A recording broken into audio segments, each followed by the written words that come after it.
কিছু কিছু উলামারা ইমাম হাসান এবং হোসেন রাদিয়াল্লাহু আনহুমার একটি ঘটনা উল্লেখ করে থাকেন।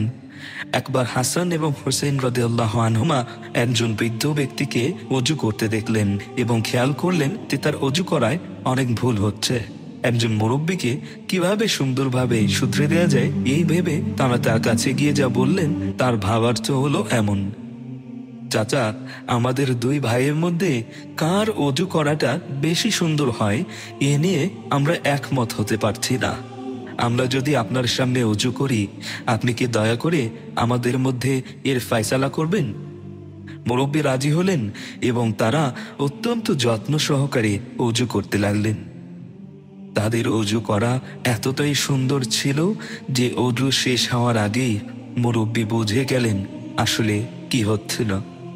তিনি তার নিজের ভুলগুলো বুঝতে পারলেন এবং সেই সাথে হাসান এবং হোসেন রাদিয়াল্লাহু আনহুমার আদবে মুগ্ধ হয়ে আবেগপূর্ণ হয়ে বললেন, তোমরা সত্যি নবীজি সাল্লাল্লাহু আলাইহি ওয়াসাল্লামের দৌহিত্র। বর্তমান যুগে যে ব্যাপারটি আমাদের জন্য অনেক বড় ফিতনা হয়ে দাঁড়িয়েছে তা হলো আদবের ফিতনা। আমরা একে অপরকে সংশোধন করতে উন্মুখ হয়ে যাই, কিন্তু আমাদের সংশোধনের ভাষায় অনেক সময় রাগ এবং ঘৃণা প্রকাশ পায়। সেই সাথে অনলাইনের অদৃশ্য পরিচয় যেন আমাদের নফসের সবচেয়ে নিকৃষ্ট দিকগুলো বের করে নিয়ে আসে। যখন আমরা পরিচিত কারো সাথে সামনাসামনি কথা বলি, সামাজিক কারণে আমরা অন্তত একটি ন্যূনতম ভদ্রতা বজায় রাখি, কিন্তু ডিজিটাল অ্যাকাউন্টের আড়ালে চলে গেলে যেন আমরা বোধ করি এখন আর সেই ভদ্রতা বজায় রাখার কোনো প্রয়োজন নেই।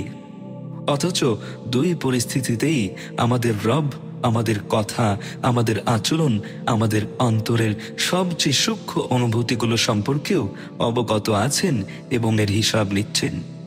হাসান এবং হোসেন রাদিয়াল্লাহু আনহুমার উল্লেখিত ঘটনা থেকে যে বিষয়টি আমাদের চোখে পড়ে তা হলো সংশোধন কখনোই শুভকামনা ছাড়া সম্ভব নয়।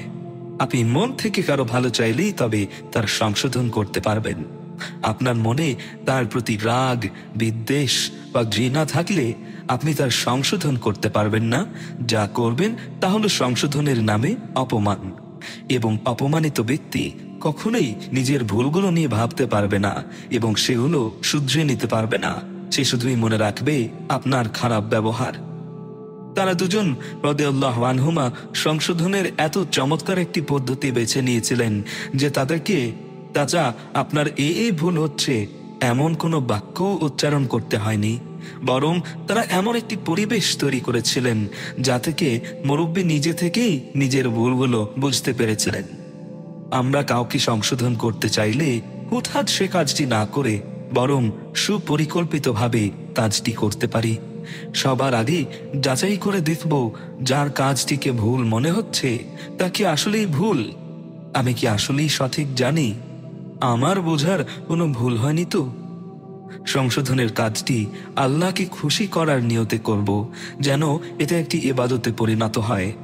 কাজটি করার আগে আল্লাহর কাছে দোয়া করে নেব যেন তিনি এতে বরকত দান করেন এবং আমাদের সম্পর্কগুলোকে আরো মজবুত করে তোলেন।